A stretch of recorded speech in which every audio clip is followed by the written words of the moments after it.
Condoms on campus.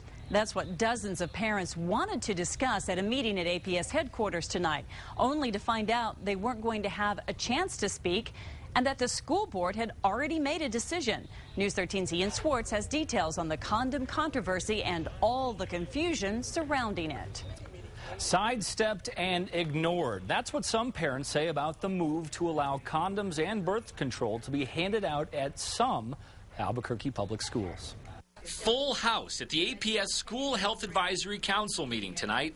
The topic was all about birth control at UNM-run health clinics located on a handful of APS campuses like Rio Grande, Albuquerque High, and Highland. I don't know why they bothered to even bring anybody here. That was the feeling for a lot of parents here who, after sitting through a meeting to talk about condoms in schools, found out the board already voted on the issue 2 weeks ago. Their old policy was in violation of New Mexico law.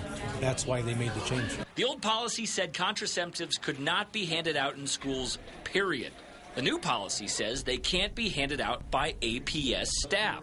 But the controversy comes from the clinics staffed by non-APS doctors and nurses at 9 school clinics. State law says you can't interfere with health workers giving advice on birth control. The board policy vote gives the clinics more leeway. And so that means that in a school-based health clinic, if a young person goes in there and asks for some sort of contraceptive and the doctor determines that's an appropriate thing to do, a doctor can provide that. APS did say doctors at the clinics will be able to hand out condoms at selected schools.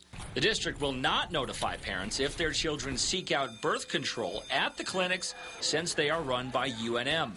That doesn't sit well with some parents. They're driving a wedge between parents and their children. Parents are the best educators, sex educators of their children, and that's what needs to be done.